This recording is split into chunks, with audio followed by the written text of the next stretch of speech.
this championship series. Say 90% of his field goals have been on outside shots. 3 seconds! Ross to Jamal, maneuvers, dishes to Jones, double team. And a foul. In behind him was Julius Erving. And the doc picks it up. That's the first on Earvin, and we got 2 team fouls apiece. And Jones, because he was shooting, will step up to the free throw line. And Michael Cooper checks in, and Nixon will go out. Cooper will be in the backcourt with Magic Johnson. I like what Paul Westhead said at the top of the show, Brent, that Magic can play like 9 positions, and Cooper's another one. That really creates a defensive problem for Philadelphia at times, the way they manipulate the players from position to position.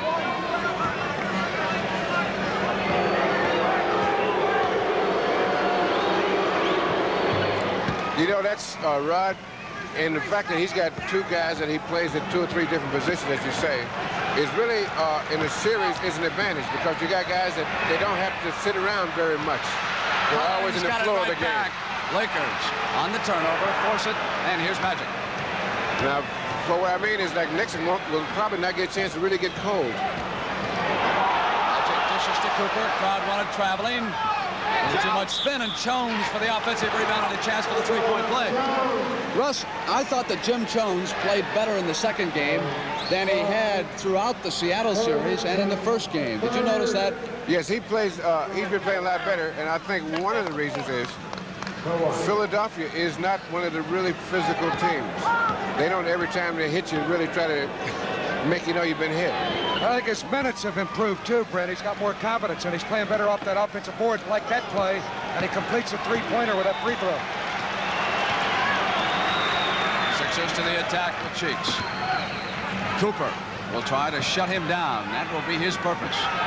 Here's Cheeks is steaming. And on the throw inside to Dawkins, he was fouled.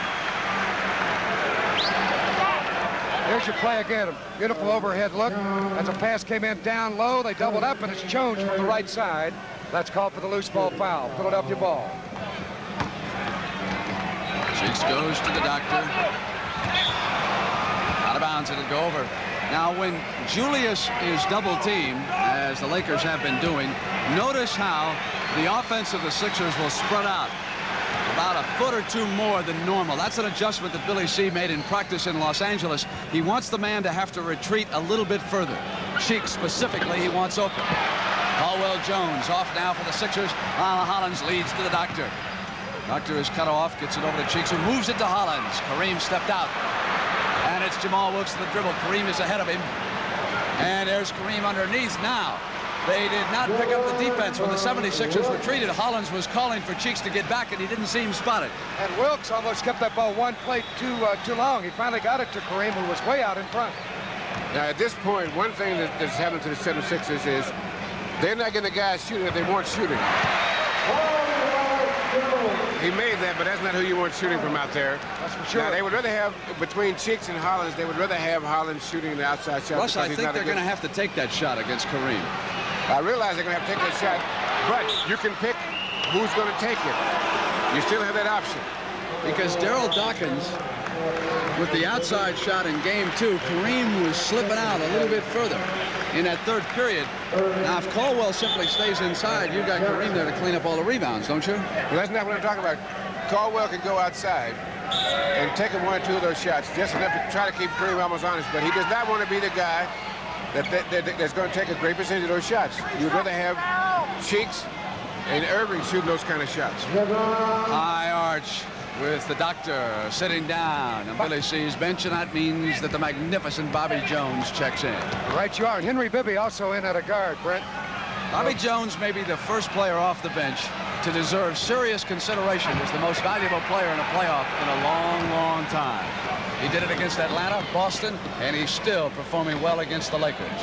Long time to go to payoff, though, however, in this series. Bibby, who's checked in, coming up on the rebound now, pumps it down for the Sixers.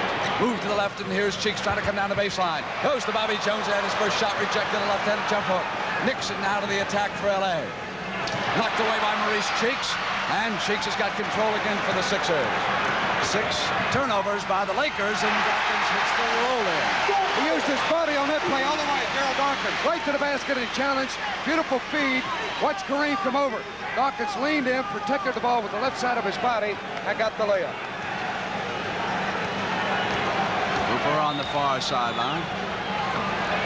Sends it to Kareem, who's sandwiched. They go back to Cooper. And that will change the Sixers' approach because he has been cold the first couple of games. There's certain guys that have to shoot a minimum. Now, Cooper does not have to shoot a lot to be effective, but he makes it so much better for a team if he can hit a couple shots out there. Loose, Jones got it back, and a spinner missed him. Dawkins cleaned up on the other side.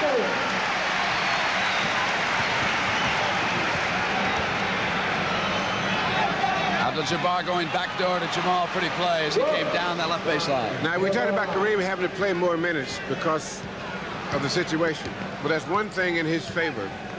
He will not get as tired with Caldwell Jones guarding him because he doesn't push as hard. And when you got to react to pushing, that's one of the things, and bumping and pushing is one of the things that makes you tired. Cheeks goes to the floor on the layup. He's all right. Lead now to Nixon. The Lakers come back on the attack, and Nixon goes down the middle and hits Cooper.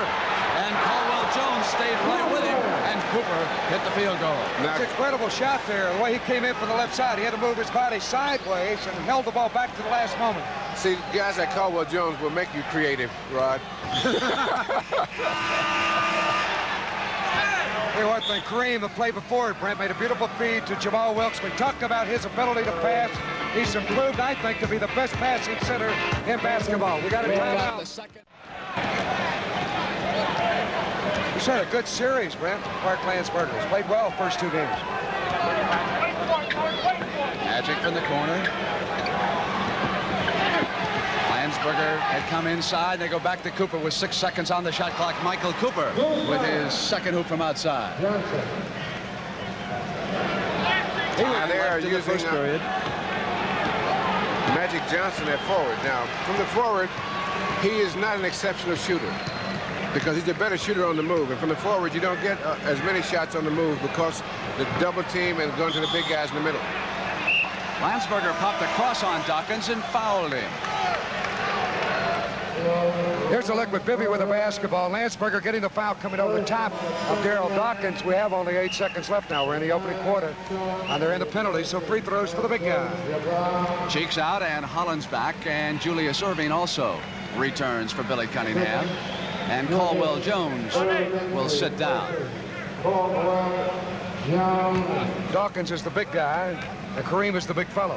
Where did Dawkins get those wristbands, Hot Rod? Looks like a Christmas tree there. He sure does. That's unusual.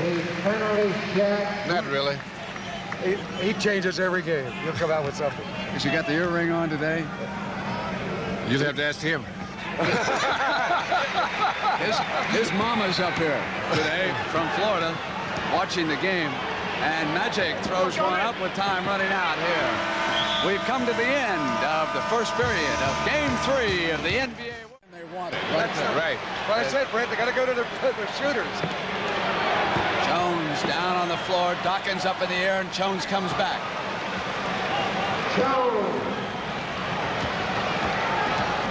Bibby and Hollins in the backcourt for Billy C. with Cheeks out. Bobby Jones, Daryl Dawkins, and the doctor up front against Lansberger, Jones. Michael Cooper now moves to forward. He says, I'll try the doctor. He sent Cheeks to the bench. Now the doctor put a beautiful move on Cooper. Got away from him that time and went to the layup. He went to his left, stopped like he's going to shoot a jumper, and then dove down the middle. Unbelievable move. Look at it.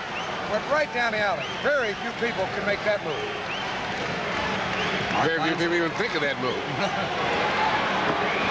Jones, high rebound to Bobby Jones. Off to the doctor. He comes down that left side and gives it to Hollins. Hollins to Dawkins. Lionel Hollins drew the inside defense into the open man, and the Sixers now are getting inside, penetrating high percentage shots here in the second period, and it's 33-24. Cooper with a great move, got inside, but they couldn't get it to him.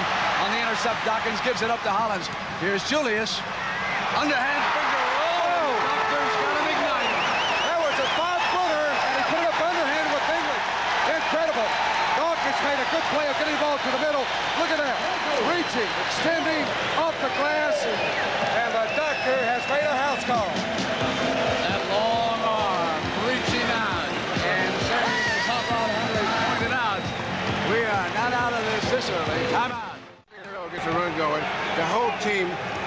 about 3% points better right away.